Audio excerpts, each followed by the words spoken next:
Alhamdulillah, wassalatu wassalamu ala Rasulillah wa ala alihi wa sahbihi wa man tabi'ahum. Subhanaka la ilma lana illa ma 'allamtana innaka antal alimul hakim. Rabbi shrah li sadri wa yassir li amri wahlul 'uqdatam min lisani yafqahu qawli. Bapak-bapak, ibu-ibu, hadirin hadirat jamaah fardhu subuh yang dimuliakan Allah Subhanahu wa taala. Dalam sebuah hadis sahih dikatakan Nabi, "Ma min ayyamin", tidak ada hari, "al-'amalus salihu fihinna ahabbu ila Allah", beramal saleh pada hari itu lebih dicintai Allah daripada hari yang lain. Min hadhil ayyamil ashri, ashri 10 hari. Tidak ada hari yang lebih dicintai Allah untuk beramal saleh melebihi 10 hari ini. Yang dimaksud 10 hari itu adalah dari tanggal 1 sampai 10 Zulhijjah. Dalam Al-Quran Allah mengatakan, "Fatamma miqatu rabbih 40 lailah", maka sempurnalah ibadah Nabi Musa kepada Allah 40 hari 40 malam.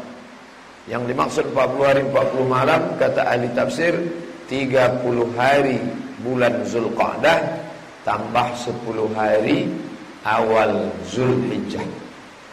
Oleh sebab itu, maka kita pulang dari sini, yang punya kalender Hijriah, kita lingkarilah.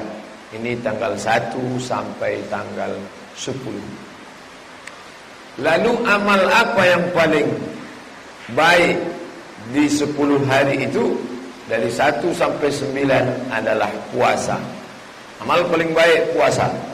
Kenapa yang disebut itu amal puasa? Karena Nabi mengatakan, "As-shawmu li wa ana ajzi bi", puasa kamu untukku dan akulah yang memberikan balasan. Ini menunjukkan bahwa kalau Allah menisbatkan suatu amal kepada dirinya, menunjukkan suatu itu mulia. Contoh, Baitullah, rumah, dinisbatkan kepada Allah, rumah Allah. Bukan berarti Allah berdiam di dalam rumah itu, syirik, na'udzubillah. Makna rumah Allah, Allah memuliakan rumah itu. Syahrullah, bulan Allah, artinya Allah memuliakan bulan itu. Rasulullah, utusan Allah, Allah memuliakan utusan itu. Abdullah, hamba Allah, Allah memuliakan. Maka Allah nisbatkan puasa itu kepada dirinya.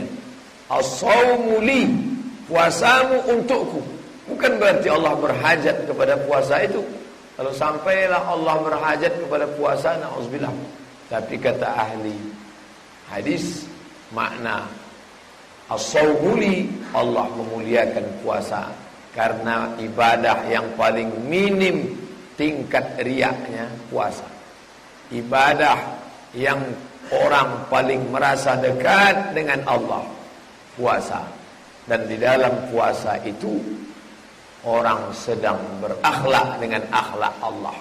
Allah tidak makan, Allah tidak minum, Allah tidak berhubungan, maka itu ada dalam puasa. Seketika itu juga orang sedang berakhlak dengan akhlak Allah Subhanahu wa ta'ala. Oleh sebab itu, maka kita yang umur panjang, badan sehat, puasa. Andai karena pekerjaan berat, tidak sanggup, maka tetap kita laksanakan puasa tanggal 9. 1, 2, 3, 4, 5, 6, 7, 8 tidak bisa. Oke, tak masalah. Tapi untuk yang tanggal 9, jangan sampai tinggal. Karena yang tanggal 9 ada pahala khusus. Hadis riwayat Muslim, "Yukaffirus sanatal madiyata wal baqiyata." Puasa tanggal 9 mengampunkan dosa setahun yang lalu dan setahun yang akan datang.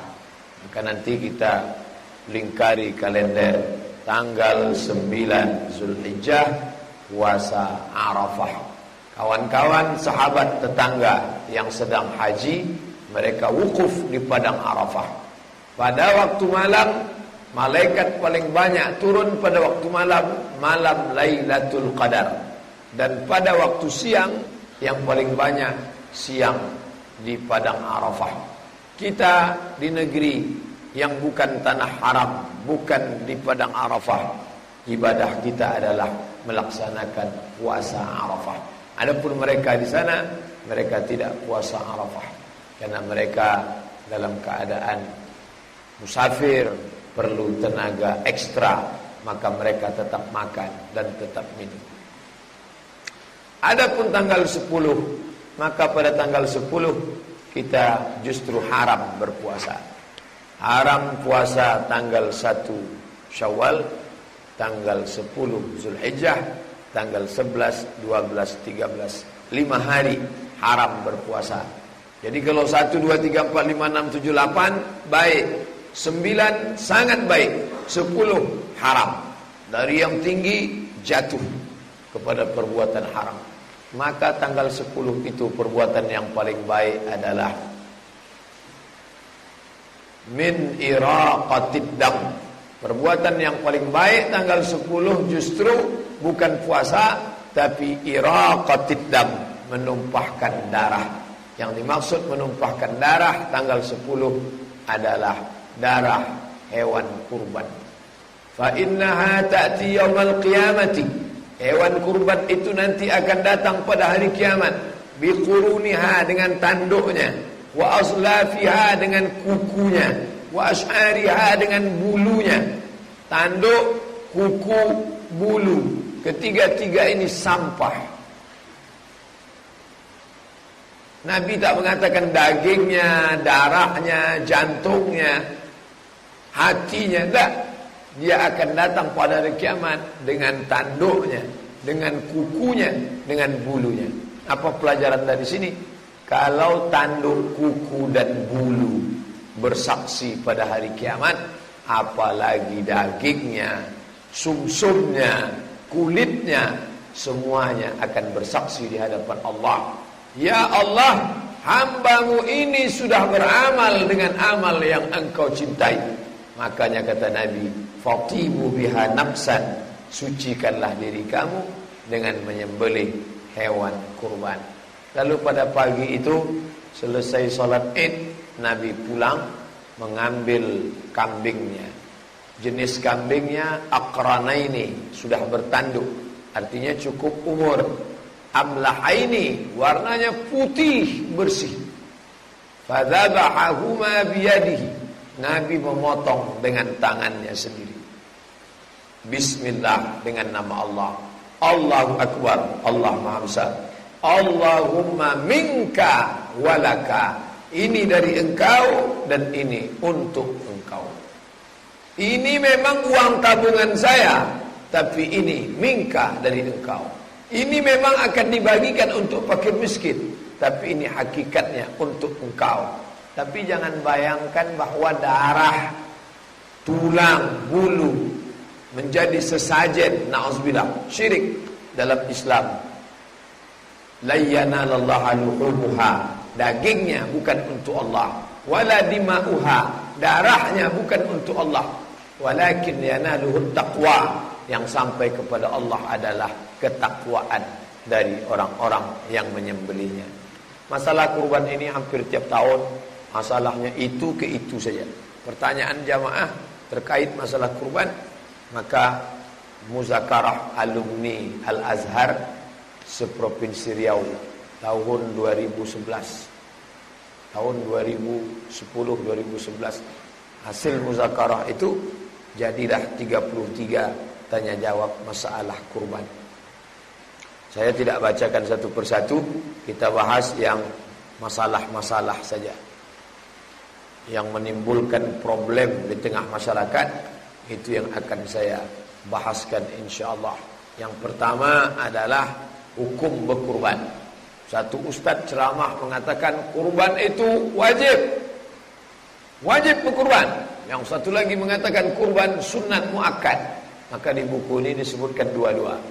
Yang pertama mengatakan kurban itu wajib, dalilnya dia katakan hadis Nabi sallallahu alaihi wasallam, man wajada sa'atan, siapa yang punya kelapangan rezeki, falam yudhi, tidak mau berkurban, fala yaqrabanna musallana, jangan dekat-dekat tempat solat kami.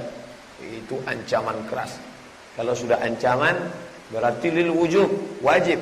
Itu yang dipegang oleh mazhab Hanafi. Sedangkan mazhab Hambali, Syafi'i, Maliki, maka menurut mereka sunnat muakkad. Apa dalilnya? Salasun hunna alayya faraidu. Ada satu perkara yang bagiku wajib, walakum tatawwu, bagi kamu hanya sunnat saja. Al-witru, salat witir, ad-duha, salat duha, al-udhiyah, berkurban, wan-nahru, berkurban. Fasalli li rabbika, salatlah, salat id, wanhar, berkurbanlah. Menurut hadis ini Nabi wajib berkurban, walakum tatawwu, tapi kamu sunnat saja, sukarela. Dan pernah 1 tahun Abu Bakar dan Umar tidak berkurban. Abu Bakar dan Umar enggak motong kurban tahun ini, tidak. Kenapa? Abu Bakar dan Umar ingin menjelaskan kepada kaum muslimin, kami tahun ini sengaja tidak berkurban, ingin menjelaskan bahwa kurban itu hukumnya sunnat, tidak wajib. Tapi jangan ini nanti jadi bapak ibu jadikan dalil, tahun ini saya tak berkurbanlah. Kenapa? Menunjukkan bahwa kurban itu tidak wajib. Beda Abu Bakar dengan Umar dengan kita. Oleh sebab itu kita tetap berkurban. Kemudian selanjutnya, di antara syarat berkurban, muslim, beragama Islam.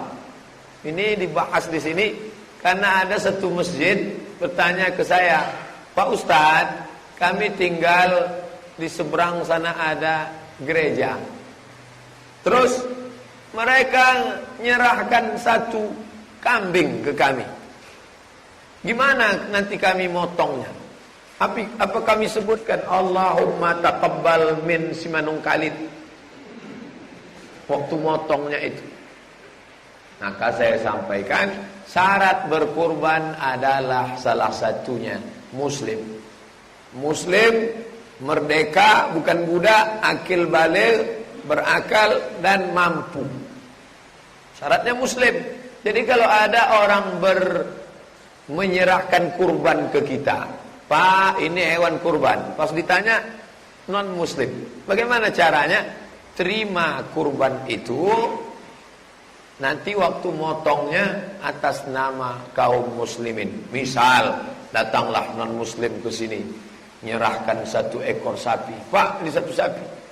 Gimana cara kita motongnya?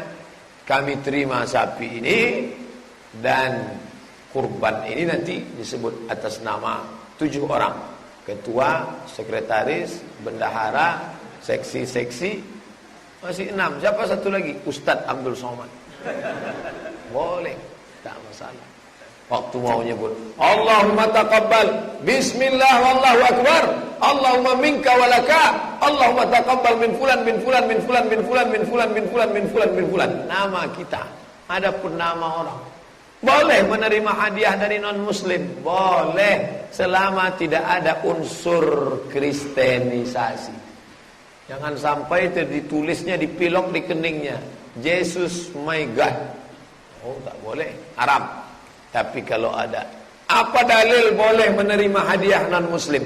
Nabi berkirim surat kepada Raja Mesir, namanya Muqawqis, agamanya Kristen Ortodok Koptik. Yang membawa surat itu sahabat Nabi, namanya Hatib bin Abi Balta'ah. Ketika sampai dibacanya surat Nabi, dia tersentuh, dia kirim hadiah asal Banha, madu dari provinsi Banha Mesir. Madu itu diminum Nabi, habis. Itu dalil, minuman, makanan boleh diterima selama tidak ada unsur kristenisasi. Dia kirim untuk Nabi kain, kain itu dipakai oleh Nabi. Dia kirim untuk Nabi ada bighal. Bighal itu binatang lebih besar dari keledai, lebih kecil dari kuda, dipakai oleh Nabi. Maka kalau kita diberi hadiah kendaraan, pakai. Dikasih kain, pakai. Dikasih madu, minum. Kalau bapak ibu ada megang tidak mau, masih ada hari ini, bawa ke sini biar saya ambil. Tapi Kalau ada unsur kristenisasinya, ada unsur agama, ritual, lakum dinukum waliyadin. Nah, ini jelas. Yang dianggap mampu itu siapa? Nah, ini sekarang banyak. Bapak nggak berkurban tahun ini. Mohon maaf Pak Ketua Masjid, saya nggak daftar. Kenapa? Saya belum mampu ini. Fortune saya belum lunas. Rumah di Citraland 5 miliar masih 3 tahun lagi. Orang merasa dia tak mampu karena dililit hutang, dan yang membuat hutang itu dia sendiri. Lalu menurut fikih, yang mampu itu siapa? Nih disebutkan. Sanggup memenuhi kebutuhan diri selama 4 hari. Tanggal 10, 11, 12, 13.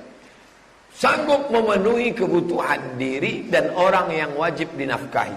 Saya, istri saya, anak saya. Kalau ada orang tua yang di bawah tanggung jawab kita, karena tua renta, masuk orang tua.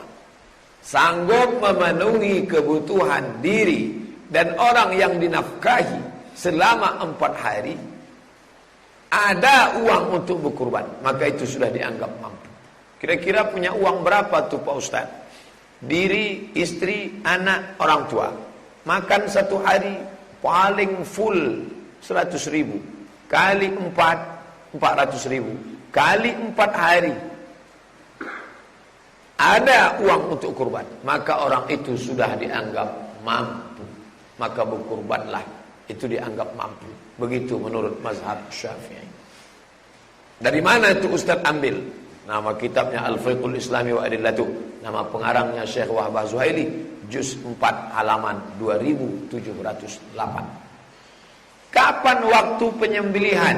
Waktu penyembelihan setelah terbit matahari, diagak-agak kira-kira matahari qaida ramhin, setinggi tombak. Setelah diukur matahari setinggi tombak itu 12 menit. Jadi matahari naik setinggi tombak 12 menit dari syuruk. Saya lihat di jam Batam matahari terbit jam 6:05. Tambah 12 jam 6:05 tambah 12 jam 6:17. Itu sudah boleh sholat sunat. Jadi waktu yang terlarang itu kapan Pak Ustaz? Waktu terlarang, waktu 2 tanduk setan, qarnai setan, adalah dari sejak terbit matahari sampai matahari setinggi tombak. Setelah diukur menurut ilmu astronomi 12 menit. Itu waktu terlarang. Kenapa disebut waktu tanduk setan? Ketika matahari naik dari permukaan bulat matahari, selama 12 menit datang setan menghampiri. Jadi ini lambang setan ya. Makanya orang-orang metal itu setan. Metal. Setan. Tanduk setan. Kornai setan. Tengok lambang Red Devil, tanduk setan 2. Maka lewatkan itu sholat. Diagak-agak kira-kira cukup 2 rakaat dan cukup untuk motong kambing, membagi. Itu sudah boleh. Jadi kalau begitu, kalau ada orang motong jam 7.30, jam 6.30, tapi umumnya di tempat kita itu sholat id kalau di Pekanbaru jam 7.30. 7.30 setelah sholat id barulah dipotong. Misal tinggal di negeri non muslim, Papua, mana tahu ada saudara kita, dia mau berkurban sendirian, kapan dia baru boleh motong? Itu cara ngukurnya. Agak-agak matahari terbit, lewatkan 12 menit, agak-agak sholat untuk 2 rakaat dan khutbah. Jadi kalau begitu jam 6.30 atau jam 7 sudah boleh. Habis sholat subuh langsung motong, tidak disebut kurban. Sama macam zakat fitrah. Zakat fitrah, kalau khatib sudah naik mimbar, dia serahkan. Fa innaha shadaqatun minas shadaqat. Hanya sedekah biasa saja. Begitu juga dengan kurban ini. Kalau dia motongnya tidak menurut waktu tadi, tidak dianggap sebagai kurban. Ini penting. Karena tahu kawan-kawan kita ada yang tinggal di negeri, pulau, tempat kerja, mau berkurban, potong sendiri, bisa. Kapan waktu penyembelihan finishnya? Tanggal 10 Tidak ada duit, tanggal 11, tanggal 12, tanggal 13, 4 hari. Ayyamut tasyrik zabhun. Memotong pada hari-hari tasyrik itu juga dianggap sebagai memotong hewan kurban. Maka takbirnya pun sampai tanggal 13. Salat asar tanggal 13 masih bertakbir. Allahu Akbar, Allahu Akbar, Allahu Akbar. La ilaha illallah, Allahu Akbar, Allahu Akbar walillahil hamd. Sampai tanggal 13. Kemarin Idul Fitri saya sholat zuhur. Selesai sholat zuhur, imamnya bertakbir, Allahu Akbar. Makmum sudah senggol-senggolan. Lupa. Disangkanya sholat Idul Adha. Idul Fitri setelah khatib naik mimbar, tidak lagi ada takbir untuk Id. Adapun takbir untuk berzikir tidak dilarang. Selanjutnya ada hadis melarang tidak boleh motong malam. Bagaimana kalau siang sibuk, orang macet total, pulang sampai rumah jam 6, salat maghrib. Besok gitu lagi. Bagaimana ini? Boleh tidak motong malam? Datang ustaz membacakan hadis. Annahu naha 'anil zab'i bil lail. Nabi melarang motong di waktu malam. Ternyata setelah diteliti hadis ini, makanya jangan baca hadis, pahami sendiri, istimbat hukum sendiri. Kita belum sampai selevel imam mujtahid. Lalu yang dimaksud dilarang motong malam itu karena zaman dulu tidak ada lampu yang terang. Hari ini boleh pakai lampu sorot 200 watt. Zaman dulu bapak ibu tahu sendiri pakai obor, silap-silap salah potong. Dilepas talinya, lompat sapi hilang, tak jumpa, gelap. Adapun di tempat kita tanah lapang, lalu kemudian lampu terang, orang ramai, maka kalau mau motong malam boleh. Mana tahu terjadi, maka buku ini menjawab. Selanjutnya, jenis hewan kurban yang mau dipotong itu apa saja? Dijelaskan dalam Al-Quran. Mim bahimatil an'am. Surat Al-An'am. Apa itu Al-An'am? Ayat ini ada dalam surat Al-Hajj 34. Surat Al-Hajj, surat yang ke-22, ayat 34. Tapi saya maksud Al-An'am artinya hewan ternak. Kambing, sapi, onta. Kerbau dikiaskan ke kambing. Kambing, sapi, onta atau kerbau. Kalau ayam satu kandang Pak Ustaz tak bisa. Puyuh satu kontainer tak bisa. Karena sudah dipatok, jangan dibuat-buat. Nah, ini tentang masalah kurban. Hewannya. Di antara hewan ini apa yang paling afdal? Yang satu mengatakan yang paling afdal onta. Yang satu mengatakan lebih afdal kambing. Yang satu mengatakan lebih afdal sapi. Mana yang paling afdal? Mana yang paling banyak dagingnya, itu yang paling afdal. Pak Ustadz, mana yang lebih afdal? Satu kambing, 7 orang, 7 kambing, atau satu sapi, 7 orang? Mana yang paling banyak dagingnya, itu yang paling bagus. Bapak-bapak yang di sini 7 ekor kambing, merasa sudah banyak. Yang sini cuma 1 sapi, tapi sapinya sapi limosin, 1 ton. Nengoknya pun kita takut. Ada sapi besar sekali, punuknya itu daging luar biasa. Maka mana yang paling banyak dagingnya, bisa dinikmati fakir miskin, itulah yang paling afdal. Mengenai batasan umur dibahas. Kalau dia onta 5 tahun masuk 6. Kalau dia kambing, kambing kampung, kambing kacang yang bulunya pendek, 2 tahun masuk 3. Tapi kalau dia kambing gondrong, kambing biri-biri, kambing yang bulunya bergumpal-gumpal, 1 tahun masuk 2. Dari mana tahu umur kambing? Cara melihatnya 2. Pertama, amlahaini, tanduknya tumbuh. Yang kedua, gigi. Makanya dibuka, di pasar kambing dibuka gigi. Karena kambing itu tidak ada akte kelahirannya. Agar ditengok gigi sama tanduk. Orang beli kambing dirasa keningnya. Ini belum tumbuh nih. Tengok gigi. Zaman dulu pun kalau mau menengok perempuan zaman dulu tengok giginya. Suruh buka gigi. Karena kalau sudah tua menjulur giginya panjang. Makanya dulu perempuan-perempuan memotong pangor, dipotong gigi. Haram hukumnya motong gigi. Tak boleh. Karena merubah ciptaan Allah Subhanahu wa ta'ala. Selanjutnya, adakah batasan tertentu tentang jumlah? Ya, berapa? 1 kambing 1 orang, 1 kambing atau 1 keluarga, 1 sapi 7 orang. Mana dalil tentang 1 sapi 7 orang? Saya belum ketemu dalilnya Pak Ustaz. Nabi naharna, kami menyembelih onta. Amal Hudaybiyah, tahun Hudaybiyah, tahun ke-6. Disebut tahun Hudaybiyah karena tahun ke-6 Nabi dan sahabat mau pergi umrah, dicegat di tengah jalan, tidak jadi pergi karena mereka orang kafir Quraisy tidak siap menerima Nabi.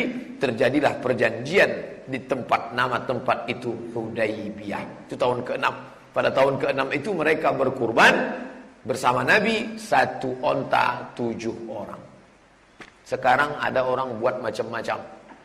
Guru sekolah nelpon saya, Pak Ustadz, saya mau didik anak-anak ini supaya rajin berkurban. Lalu saya buat 1 sapi. Berapa orang? 40 orang, 1 lokal. Bukan kurban. Kalau cara mendidik, didik yang benar. Adapun itu bukan kurban. Maka kurban itu 7 orang 1 sapi. Atau 1 kambing 1 orang. Apakah boleh menyembelih hewan bercacat? Haram. Maka bapak yang sudah menjadi penerima amanah, masyarakat kita ada 1000 orang, diamanahkan kepada 20 orang, tim fit and proper test kambing dan sapi. Pilihlah baik-baik, jangan sampai matanya cacat, jangan sampai kakinya cacat, jangan sampai tulang sumsumnya kering, jangan sampai dia berpenyakit. Begitu sapi dipotong, dibelah, hatinya berulat, melompat ulat dalam hati, sakit. Makanya sapi yang sudah lolos pemeriksaan DRH, dokter hewan. Mana lebih hebat dokter hewan dengan dokter umum, dengan dokter spesialis? Hebat dokter hewan lagi. Kalau dokter spesialis dia nanya dulu, Bapak sakit apa? Dokter hewan mana pernah nanya? Dia sudah tahu. Itu yang ngomong ke saya dokter hewan, Pak Dokter Haidir, dokter hewan di Provinsi Riau. Lebih hebat dokter kami lagi dari dokter spesialis Pak Ustaz. Apa hebatnya Pak? Kalau dokter spesialis masih nanya lagi, sakitnya apa? Kalau kami enggak. Tak pernah kami tanya sapi itu sakitnya apa. Nah, apa yang dianjurkan untuk orang yang berkurban? Idza ra'aitum hilala Dzulhijjah, kalau kalian sudah melihat hilal anak bulan. Kalau anak bulan itu bentuknya sabit, namanya hilal. Kalau bulannya bulat, namanya badar. Dua-dua sudah jadi nama orang Indonesia, Pak Hilal dan Pak Badar. Tala'al badru alaina, badar, bulan. Kalau kamu melihat hilal, maksudnya tanggal 1 Zulhijjah. Wa arada ahadukum an yudhahi, kamu mau berkurban, falyumsik an sya'rihi wa azfarihi. Jangan potong kumis, jangan cukur kumis, jangan potong jenggot, jangan cukur jenggot, jangan pangkas rambut, jangan potong kuku. Dari sejak tanggal 1 sampai tanggal 10. Tapi hukumnya sunnah. Jangan bacakan hadisnya, tak jelaskan hukumnya. Dibicarakan di TV radio. Iza ra'aitum hilal Zulhijjah, kalau kamu sudah melihat hilal Zulhijjah, wa arada ahadukum an yudhahi, kamu mau berkurban, falyumsik an sya'rihi wa azfarihi, jangan potong rambut, jangan cukur, jangan potong kuku. Demikianlah. Masyarakat bingung, jangan di situ haram apa makruh? Perintah di situ wajib apa sunat? Hukumnya sunat. Pelajaran yang diambil dari itu apa? Terapi. Dari tanggal 1 ke tanggal 10 mulai panjang. Semak wajah. Kuku pun mulai panjang. Maka pagi tanggal 10 setelah dia motong, habis itu dia potong kuku, dia rapikan. Lalu kemudian setelah itu dia dengan semangat baru, kumis baru, jenggot baru, kuku baru. Ini terapi. Kalau bapak mau buat silakan. Andai tidak mampu, ya tak apa-apa. Tapi perbuatan ini baik. Adakah bacaan khusus ketika memotong? Ada. Yang pendek, yang panjang. Mau yang pendek? Bismillahi wallahu akbar, Allahumma minka walaka. Yang panjang? Inni wajjahtu wajhiya lilladzi fatara as-samawati wal arda hanifan musliman wa ma ana minal musyrikin. Inna salati wa nusuki wa mahyaya wa mamati lillahi rabbil alamin la syarika lahu wa bidzalika umirtu wa ana awwalul muslimin. Bismillahi Allahu akbar minka walaka min Muhammadin wa ummatihi. Oh, panjang sekali. Saya anjurkan yang pendek aja lah. Ini sudahlah yang panjang, tak pula hafal. Tolong bukakan buku itu dulu. Kata sapi itu kalau potong-potong aja lah, ini udah tersiksa. Lama lah dia motong. Baca aja Bismillah, Allahu Akbar, Allahumma minka walaka. Apakah orang yang berkurban itu mesti menyembelih hewannya sendiri? Sunnah. Fadzabahu ma biyadihi. Nabi motong sendiri. Bagus. Saya belilah. Datang orang ke kampus jual. Ustaz, ini kan mau Idul Adha. Iya, ini pisau bagus Pak Ustaz. Cobalah Ustaz rasa ujungnya, tipis. Ini pisau hanya untuk daging, tidak boleh dipotongkan ke kayu, ke pipa, rusak ujungnya tak bisa. Berapa nih? 300.000. Saya ambil satu. Saya beli.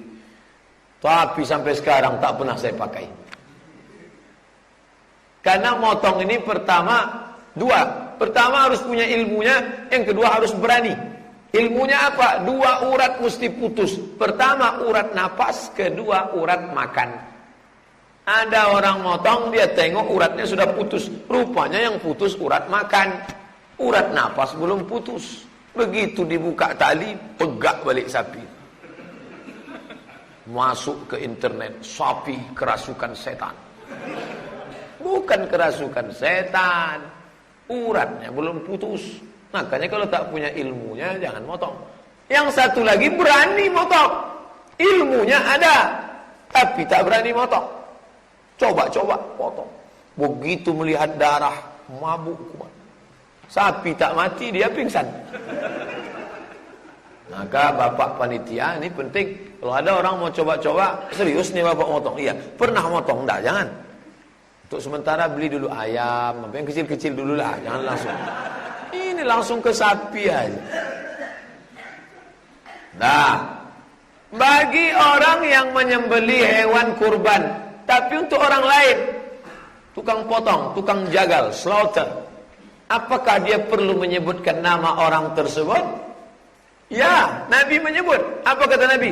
Allahumma taqabbal min Muhammad wa ali Muhammad. Ada disebut nama. Maka saya potong, ya Allah terimalah kurban Abdul Somad dan keluarganya.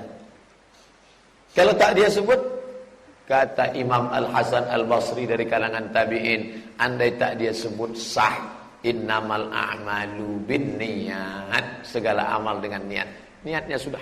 Pulanglah ibu-ibu dari masjid acara pemotongan, meleleh air mata. Ibu nangis kenapa? Enggak disebut nama saya beserta titelnya tadi. Untuk ibu insinyur, hajah, doktoranda, MSI, MSc, sampai panjanglah cerita motong. Kalau mau disebut boleh. Allahumma taqabbal min fulan bin fulan min fulan bin fulan min fulan bin fulan min fulan bin fulan. Andai tidak, untuk sapi nomor 1 kelompok 1, bismillah Allahu akbar, Allahumma minka walaka. Boleh. Jadi jangan dipertentangkan masalah boleh. Apakah boleh orang berkurban memakan daging hewan kurbannya? Bapak kurban, iya. Jangan makan dagingnya nanti ya. Itu tak boleh dimakan. Dapat dari mana? Entah, begitulah kata nenek moyang kami dulu.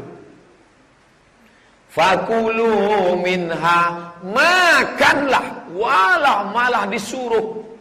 Mana ayatnya Pak Ustaz? Itu penting bagi saya karena saya mau. Al-Hajj 28. Surat Al-Hajj, surat ke-22 ayat 28. Kulu, makanlah. Tapi jangan semuanya. Ini ada orang ini, dibawalah sapi ke masjid. Pak Ketua Masjid, ini sapi, tolong potongkan, nanti antarkan ke rumah pahanya, kakinya, kepalanya, ekornya, kulit. Nanti kalau ada orang model begini di komplek kita, ambil bawalah semua. Potong sendiri, makan sendiri, bagi sendiri, mati sendiri. Ini kurban ini itu orang fakir miskin. Jadi yang dimakan itu apanya Pak Ustaz? Yang paling afdal kalau mau ikut sunnah, akala min kabidi udhiyatihi.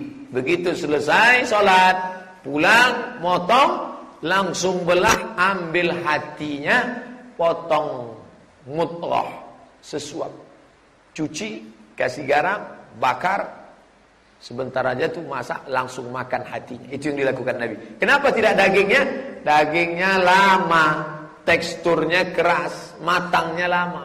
Apalagi tempat kita menggiling bumbunya lagi, santannya lagi. Tapi kalau hatinya lunak, langsung potong. Bismillah, Allahumma barik lana, makan. Sisanya wa at'imul ba'isal faqir, bagikan ke fakir. Best, paling bagus makan hatinya sedikit, bagi. Setelah mendengarkan penjelasan ini, banyaklah bapak-bapak, ibu-ibu yang tak mau lagi nerima kupon. Datang panitia, Pak, nanti Bapak dapat 2 kupon, 1 sebagai anggota masyarakat, 1 sebagai pekurban. Ini kupon. Kami sudah dengar penjelasan dari Ustaz Abdul Somad. Kuponnya pergi bawa, kami tak perlu. Pergi bawa sana kuponnya. Dagingnya aja antar nanti. Sama aja, kupon tak mau, daging mau. Jadi kami nggak boleh ngambil 2 kupon tuh Pak Ustaz. Ini cara yang kedua. Setengah untuk pekurban, sepertiga. Setelah dipotong, sebenarnya itu jatahnya sepertiga. Sepertiga untuk yang berkurban, sepertiga untuk sahabat, kerabat, tetangga, handai tolan, family, sepertiga untuk fakir miskin. Jadi pembagian kita selama ini baina-baina, antara-antara. Tidak yang terlalu minim, tidak yang terlalu banyak, tidak yang terlalu afdal, tidak sepertiga. Dapat 2 kupon, ambillah. 3 kupon tak masalah, selama jangan lebih dari sepertiga. Kalau lebih kita ambil sepertiga, kita sudah makan jatah orang lain, haram. Tapi jangan gara-gara ini semuanya minta sepertiga. Ini penting dijelaskan. Nanti sepertiga semuanya nuntut, saya sepertiga. Oh, kacau panitia.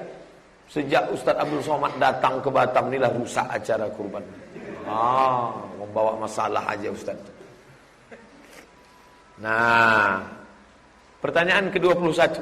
Apakah orang yang belum akikah boleh berkurban?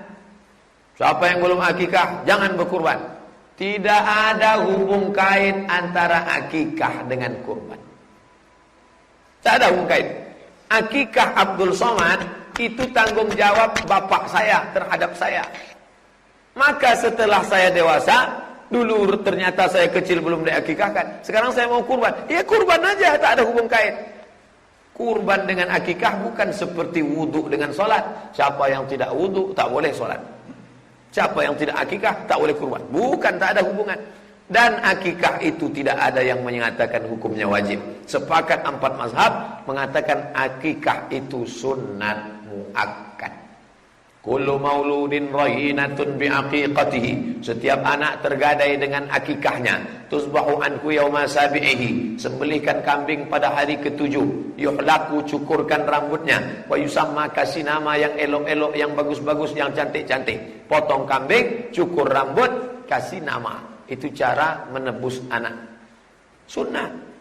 Saya Pak Ustadz dulu tinggal di kampung, orang tua susah, duit tak ada. Saya belum diakikahkan. Sekarang saya mau akikah, boleh? Boleh. Bapak ibu yang belum akikah, pulang dari sini cari kambing. Akikah. Buat acara. Nanti siang undang saya datang insyaallah. Untuk akikah. Masih boleh umur 40 akikah? Boleh. Mana dalilnya? Aqa'an nafsihi ba'da ma bu'itsa nabiyan. Nabi mengakikahkan dirinya setelah jadi nabi. Boleh. Tapi kalau sudah 40, akikah saja. Jangan diayun pakai marhaban. Sudah 40 pakai marhaban. Marhaba ya Nur. Patah tiang ayunan. Jadi kalau duit saya cuma 3 juta Pak Ustaz, 2,5 juta, 2,5 juta, 2,5 juta. Mana yang lebih baik? Saya akikahkan diri saya atau kurban? Yang paling dekat sekarang kurban saja. Nanti setelah kurban ternyata ada rezeki, baru akikah. Bagi yang belum akikah, Anda tidak dibuat pun akikah itu tidak masalah. Tapi kalau ada orang mau membuat, hukumnya mubah. Tapi kurban sunat muakkad. Berkurbanlah. Duit saya ada 5 juta, dua-dua bagus. Ini 2,5 juta untuk kurban, ini 2,5 juta untuk akikah. Bagus sekali. Jangan berhitung-hitung sama Allah. Nanti Allah berhitung-hitung pula sama kita. Allah kalau sudah berhitung sama kita, payah dikasihnya napas setengah. Sesak napas.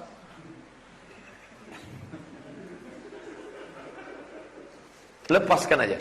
Sebagaimana engkau melepaskan rezekimu, begitu pula lah Allah melepaskan rezeki itu untuk kita. Jangan sampai tak menetes. Allah pun genggam juga. Maka memancing rezeki, lepaskan. Maka Allah melepaskan. Tapi jangan lepas habis pula. Apakah boleh membagikan daging kurban ke negeri lain? Hukum aslinya tidak boleh membagikan daging kurban lewat jarak qasar salat. Qasar salat itu berapa kilometer? 89 kilometer. Tak boleh. Kenapa pemerintah Saudi membuat kornet daging kurban, dibuat kaleng kornet, dikirim ke Ethiopia, dikirim ke Madagaskar, dikirim ke Bangladesh? Karena ring-ringnya sudah. Kita lingkungan terdekat sudah dapat semua, sudah. Ring 1 sudah, ring 2 boleh dikirim ke pulau-pulau, ke tempat-tempat kristenisasi. Maka saya anjurkan di Pekanbaru. Di Pekanbaru sudah saya sampaikan, bapak-bapak yang tinggal di komplek elit, sapi sampai 20 ekor, potong saja 1 di sini. Yang 19 kemana? Kirim ke kepulauan. Suku Akit, suku Talang Mama, suku Talang Perigi, suku Sakai, korban kristenisasi, bawa ke sana. Potong di sana boleh, atau potong di Pekanbaru dagingnya dibawa, potong di Batam dagingnya dibawa, boleh. Ini tentang masalah. Dan kami membuka program itu. Sejak setahun yang lalu, pengiriman kurban untuk Meranti, Merbau, Rangsang, Tebing Tinggi, yang banyak korban kristenisasi, jual 1 voucher 2,5 juta untuk kambing. Kambingnya dijemput jauh dari Langkat, Provinsi Sumatera Utara, 1 ekor 200 kilo. Kambing jumbo besar. Ini bagus. Jadi jangan sampai dikirim jauh, fakir miskin yang dekat-dekat tak dapat. Tapi tempat kita mapan ekonomi bagus, sudah cukup kirim ke tempat yang jauh. Jangan sampai kulkas itu tak bisa ditutup. Asal ditutup menyipak kakinya keluar. Ambil aja 1 kupon cukuplah, sisanya bagikan. Pak Ketua, Pak Pengurus ini, kenapa kalian tak terima? Antarkan ke tempat-tempat orang miskin susah. Karena makna daripada berkurban itu adalah semangat berbagi, bukan semangat balas dendam makan. Ini sampai buka baju tengah malam jam 12. Kenapa? Kepanasan, berkunang-kunang lah Pak Ustaz. Dipaksakannya juga lagi makan kambing. Apa hukum menyembelih kurban untuk orang lain yang masih hidup? Ini kurban saya 2,5 juta. Ini 2,5 juta untuk anak saya. Ini 2,5 juta untuk adik saya. Apa hukum berkurban untuk orang yang masih hidup? Terhitung sebagai sedekah. Bagus nih Pak Ustaz, bagus. Mendidik anak. Sini. Ya Pak, ini duit 2,5 juta. Alhamdulillah bisa ganti gadget baru. Kamu saya kasih untuk berkurban. Dia merengut. Tapi ingatlah 20 tahun akan datang kita sudah mati. Dia menangis menetes air mata. Kenapa? Dulu ayah saya mendidik saya kurban langsung pakai duit. Dia tidak nyuruh berkurbanlah. Nah nanti kalau kau sudah dewasa berkurbanlah. Dia tak ingat. Tapi ketika kita didik dia langsung, ini duit 2,5 juta, pergi antar ke masjid, daftar, kamu berkurban, terhitung sebagai sedekah. Bagus pendidikan. Kakek kaya, duit banyak, kebun lebar, dia berkurban, ini untuk cucu saya. Bagus, terhitung sebagai apa? Sedekah. Bapak mau sapi nomor berapa? Nomor 1. Nanti dengan bapak ya, kami tak mau. Saya mau saya saja. 7 orang itu saya semua. Saya, istri saya, anak saya, menantu saya, cucu saya 3. Ya. Tolong tuliskan besar-besar keluarga apaan. Kalau bisa foto langsung update status. Jangan rusak ibadah kita. Apa hukum? Pertanyaan ke-24. Bagaimana orang menyembelihkan kurban untuk orang yang sudah meninggal? Sapi nomor 1, insinyur haji, doktorandus, SHMH. Nomor 5, almarhum. Kapan almarhum datang bayar kurban nih? Gimana ceritanya? Rupanya anaknya ngasih duit. Ini 2,5 juta untuk saya, ini 2,5 juta untuk almarhum ayah saya, ini 2,5 juta untuk almarhumah emak saya. Apa hukumnya ini? 4 mazhab. Mazhab yang pertama paling tua Hanafi, nomor 2 Maliki, nomor 3 Syafi'i, nomor 4 Hambali. Ustaz sebutkan satu-satu. Ya, ada di sini semua. Menurut mazhab Hanafi, berkurban untuk orang meninggal dunia boleh, tapi dagingnya enggak boleh dimakan. Bagikan semua ke fakir miskin. Mazhab kedua Maliki, menurut mazhab Maliki, berkurban untuk orang meninggal dunia boleh kalau ada meninggalkan wasiat. Kalau tidak ada meninggalkan wasiat, tiba-tiba dia buat sendiri untuk bapaknya, makruh. Pahalanya ada, tapi perbuatan dia membuat itu makruh. Yang ketiga, mazhab Syafi'i. Kalau tidak ada meninggalkan wasiat, jangan dibuat. Yang keempat, Hambali. Hambali yang paling longgar. Tidak perlu wasiat, dagingnya boleh dimakan, dan pahalanya sampai. Maka dalam hal ini, pilihlah Hambali. Wah, saya nggak mau pindah mazhab Pak Ustaz. Saya istiqomah Syafi'i. Rupanya setelah ditelusuri bukan mau istiqomah Syafi'i, tak mau duit keluar. Nih, baca nih dalam mazhab Syafi'i. Menurut mazhab Syafi'i, jika tidak ada wasiat jangan dibuat. Pak, kata istrinya, marilah kita bakti sama bapak-bapak kita, mertua kamu itu ayah saya. Ini sudah ada dalam kitab. Mazhab Syafi'i mengatakan tak perlu, jangan dibuat. Rupanya karena tak mau keluar duit aja. Jadi sekarang ini banyak orang macam-macam Bapak Ibu yang dimuliakan Allah. Nah, selanjutnya pembahasan selanjutnya adalah bagaimana dengan panitia kurban. Apakah zaman dulu ada panitia kurban? Zaman dulu orang Arab beternak kambing di belakang. Begitu dia pulang sholat, dia ambil kambingnya, dia baringkan, dia potong, dia bagi 3 langsung. Dulu begitu. Sedangkan kita tidak punya ternak. Lalu kita sibuk, maka kita minta bantuan orang, dibentuklah tim panitia kurban 2016. Maka akadnya 3. Yang punya kambing, yang berkurban, tak ketemu. Yang punya kambing dengan yang berkurban tak pernah ketemu. Karena sibuk. Yang ini sibuk ngurus kambing, yang ini sibuk bisnis. Maka di tengah ini ada panitia sebagai orang ketiga. Ini tidak berlaku ungkapan jangan ada orang ketiga di antara kita. Mesti ada. Karena kalau tak ada siapa yang ngurus? Maka akadnya, wahai panitia kurban, ini 2.500.000 untuk biaya kurban sekaligus biaya operasional dan yang terkait dengannya tunai. Maka panitia inilah nanti yang akan mensurveikan, membelikan, memotongkan, mendistribusikan, membagikan. Maka jadilah panitia yang amanah. Karena kejadian di Batam tidak, tapi di tempat saya banyaklah potong bagi. Ke plastik 2, ke belakang 3. Makan haram panitia kurban. Makanya dibahas di sini tentang masalah panitia kurban. Mesti amanah. 27. apakah boleh panitia mengambil daging kurban, dipotong, dimasak pagi sebelum dibagi? Setelah dipotong, kambing, sapi, kerbau, bertimbun daging setinggi bukit Uhud. Datanglah panitia mengambil pisau, potong ini, cincang halus, siram bumbu, masak. Allahumma barik lana fima razaqtana. Boleh tak itu? Maka dibahas di sini. Itu daging pemiliknya 3 orang. Pekurban, keluarga, sahabat, tetangga, kerabat, fakir, miskin. Status daging itu tak jelas, belum dibagi. Maka kalau dimakan, haram. Jadi kalau gitu kami makan lontong. Mana ada tenaganya Pak Ustadz? Ini perlu tenaga kuat. Jadi gimana cara menghalalkannya? Nah, cara menghalalkannya gini. Kepada bapak-bapak pemilik sapi nomor 1, bapak insinyur, bapak kiai haji, bapak, datanglah mereka 7 orang. Pak, bapak 7 orang, di sini ada jatah 20 kilo.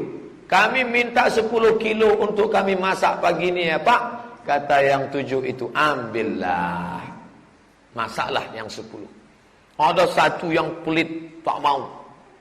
Nah, kan ada pisau di situ. Minta 10 ya Pak. Nengok pisau, ambillah. Gitu cara menghalalkan. Karena kalau sampai kita makan daging haram tadi, ayyuma lahmin, setiap daging, nabata min aramin, daging di badan kita ini kalau tumbuh dari yang haram, fannaru aulabi, tempatnya api neraka jahanam. Nauzubillah. 28. Apakah boleh menjual kulit, tanduk, kuku, bulu, lalu diambil hasilnya? Tak boleh. Lalu hadis riwayat Ali bin Abi Thalib, natasaddaqu biha, kami sedekahkan kulitnya. Cari fakir miskin, sini, ini ada 10 kulit, ambil. Jangan kulitnya digunting halus-halus, masukkan plastik, dibagi, nanti kampung bau bangkai. Tak ada yang pandai mengolah. Jadi caranya, panggil fakir miskin, nih kulit, tanduk, kuku, bulu, ambil nih semua untuk kalian. Kalau dijual bagaimana Pak Ustaz? Nabi menjawab, man ba'a jilda udhiyatihi, siapa yang menjual kulit hewan kurbannya, fala udhiyatalah, maka tiada kurbanlah baginya. Fakir miskinnya Pak Ustaz enggak punya mobil, truk, enggak sanggup, enggak punya relasi kenalan.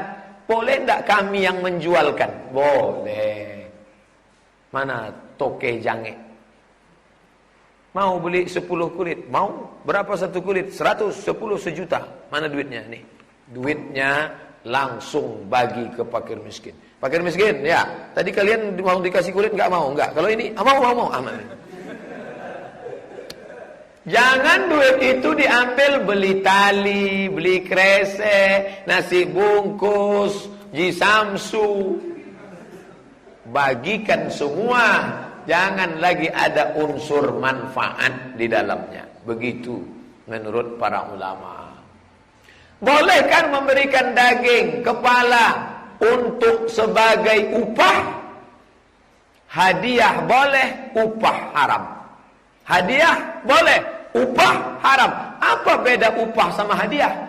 Hadiah, Pak tukang jagal, ya, ini untuk Bapak hadiah. Kalau hadiah, ada alhamdulillah, tak ada tak masalah, itu hadiah. Tapi kalau upah, ada wajib. Kalau tak ada, naik pisau tuh. Mau ini. Ini ke leher sapi tadi ini, masih bisa lagi nih. Ada yang orang-orang mesti dikasih upah. Tukang potong itu tak bisa tak dikasih upah. Jangan daging itu dijadikan upah. Ini kepalanya untuk upah, tak boleh. Maka 2,5 juta ada sisa. Pak, ini kita janji baik-baik dari awal ya. Iya. Bapak biasa kalau motong 1 ekor berapa? Saya biasanya dikasih orang 100.000 misal 100.000. Nah nanti Bapak motong tempat kami 5 ekor ya. Ya. 5 berarti Bapak 500. Ini untuk Bapak sebagai upah 500. Ini ada daging 2 bungkus sebagai hadiah. Bedakan antara upah dan hadiah. Nah, begitu solusinya. Apakah boleh berkurban dalam bentuk uang? Kamu nggak berkurban tahun ini? kurban saya dalam bentuk 2 juta, saya sedekahkan untuk pembangunan masjid. Dengan niat kurban, tak bisa. Jangan dipindah-pindah. Lebih pandai, lebih pintar dari Allah Ta'ala. Yang kata Allah dalam bentuk kambing, ya potong kambing. Nanti untuk masjid, sedekah. Ini kebersamaan. Nanti Allah bukakan pintu rezeki, melimpah ruah setelah dipotong di kambing, baru bersedekah untuk masjid. Jangan duit kurban. Untuk tahun ini kita tidak potong kambing. Daging kambing ini semua kita belikan ke semen. Kunyahlah semen ini rame-rame. Ini orang tak betul. Maka sedekah, infak. Sudah ada kotak-kotaknya. Yang paling tinggi zakat, di bawah zakat wakaf, di bawah wakaf infak, di bawah infak sedekah, di bawah sedekah hibah, di bawah hibah wasiat. Itu jangan dia taati. Ini kurban dalam bentuk daging, kebersamaan, makan bersama, motong bersama. Apakah kurban sekali seumur hidup? Asal mampu kurban. Siap mampu kurban. Ustaz, saya berkurban terus. Kurban tiap tahun. Apakah non muslim boleh diberi jatah kurban? 2 kilo. Ada yang di sudut sana bingung. Panitia pulang lagi. Pak, kami tadi mau bagi nggak jadi. Kenapa? Saya melihat namanya si Manung Khalid. Boleh nggak dia dapat ini? Tunggu saya telepon dulu Ustaz Somad. Assalamualaikum Ustaz. Ya, boleh si Manung Khalid dapat ini? Boleh. Apa dalilnya? Enak aja Ustaz bilang boleh. Sejak kapan Allah mengangkat Ustaz jadi juru bicara Tuhan? Dalil mana? Qul atu burhanakum. Tunjukkan dalil. Datang Asma menemui Nabi. Emaknya musyrik. Ummi qadimat wa hiya raghibatun. Emak saya datang ingin ketemu. Dia rindu betul dengan saya. Apa atasaddaqu? Apa u'tiha? Bolehkah saya menemui dia? Boleh kata Nabi. Bolehkah saya bersedekah untuk dia? Boleh. Itu dalil. Tapi dengan syarat kurban sunat. Kurban wajib tak boleh. Kurban wajib itu apa Pak Ustaz? Kurban nazar. Kalau anak saya lulus PNS tahun ini saya bernazar. Kalau tak lulus sampai mati saya tak berkurban. Itu tak boleh. Tapi kalau kurban sunat, kurban kita ini rata-rata kurban sunat karena kita tidak bernazar, maka boleh untuk dia. Kasih dia sekilo. Nanti dia ngobrol di warung kopi. Ente dapat berapa? Saya 2 kilo. Kamu 2 kilo. Aku kok sekilo. Ente mau 2 kilo? Mau. Sebutkan passwordnya. Asyhadu an la ilaha illallah. Masalah gunting pita bisa nyusul belakangan. Sunat. Apa hikmah yang bisa diambil dari kurban itu? Ada 5. Pertama, melaksanakan perintah Allah. Fasalli li rabbika wanhar. Apalagi melaksanakan sunnah Rasulullah. Alaikum bisunnati. Ikuti sunnahku. Yang ketiga, membangkitkan semangat kebersamaan. Makanya pas motong itu istri dibawa. Anak dibawa. Cuman anak bapak ibu yang perempuan kalau mau dibawa pakai jilbab panjang. Pengalaman saya lihat di masjid-masjid, anak gadis dibawa pakai celana sempit, jilbab pula tak. Sampai di situ foto-foto, banyak tukang potong tuh salah potong. Mengangon menengok. Nah, ini perlu diperhatikan. Kenapa dibawa anak keluarga semua? Karena ini syiar. Ketika ramai kebersamaan, sambung silaturahim. Orang-orang yang mau mendirikan rumah ibadah di tempat pemukiman orang Islam melihat itu. Rapat lagi mereka. Ternyata orang Islam itu sholat subuh yang sedikit. Kalau bagi-bagi daging ramai juga ternyata mereka. Ini penting. Yang keempat, mengikis sifat kikir, pelit, bakhil, kedekut, sifat kebinatangan. Sifat-sifat kehewanan, sifat-sifat kebinatangan. Apa sifat kambing? Menanduk, menyipak. Kalau kambing cuma 2 saja, menanduk, menyipak. Orang lebih parah dari kambing. Menanduk, menyipak, menyikut, menjegal kawan seiring, menggunting dalam lipatan. Musuh dalam selimut.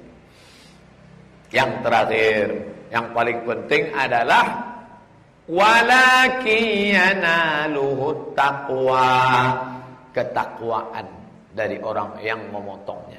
Inilah isi dari ini. Saya serahkan ke ketua masjid. Apakah semua masjid Ustaz sampaikan ini? Tidak. Dalam acara safari dakwah semester ini, masjid ini sajalah yang mengkaji kurban ini. Masjid lain tak ada mengkaji kurban.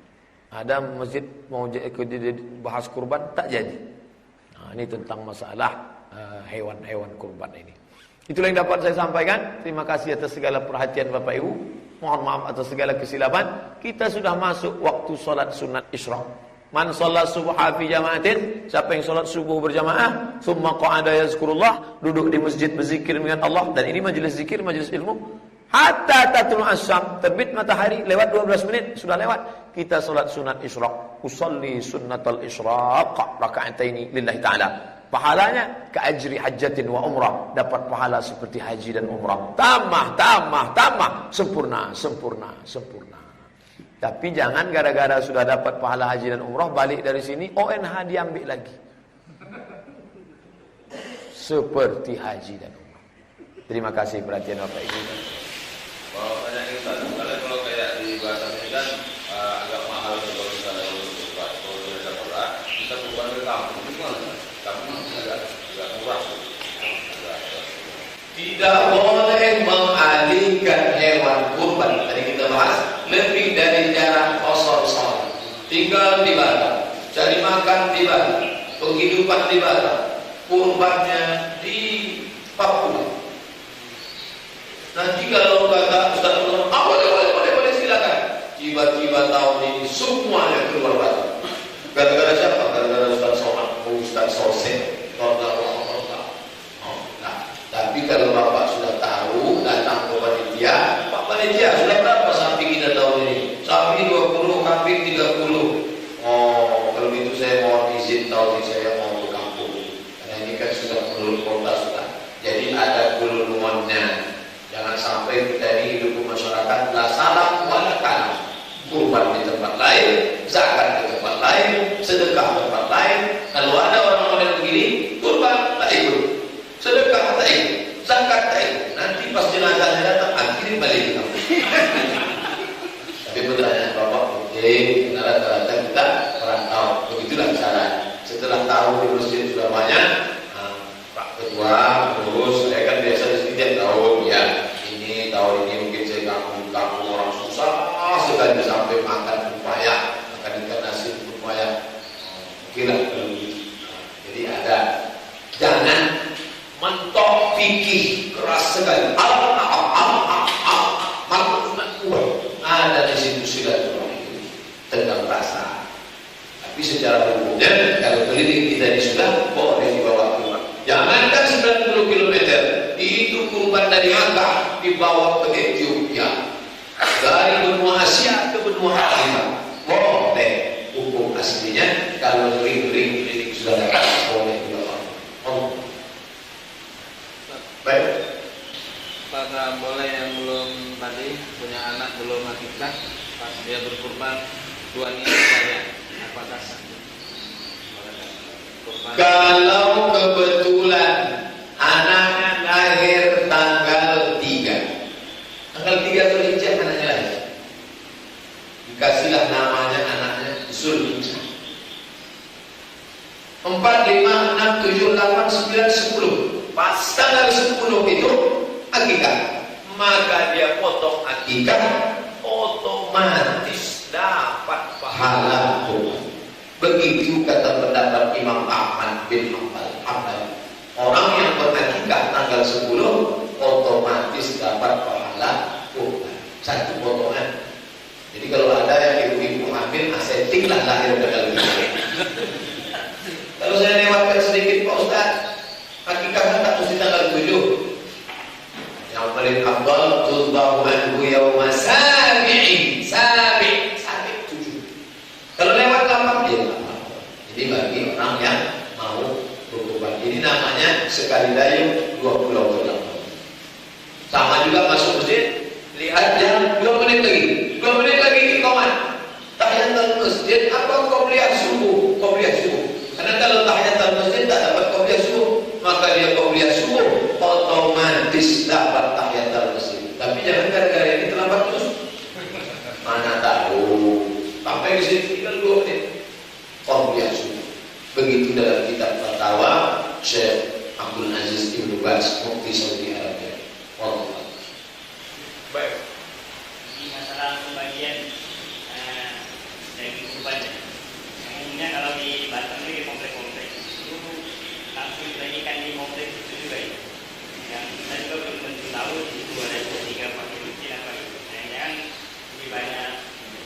ini kekuratan, itu miskin bukan miskin.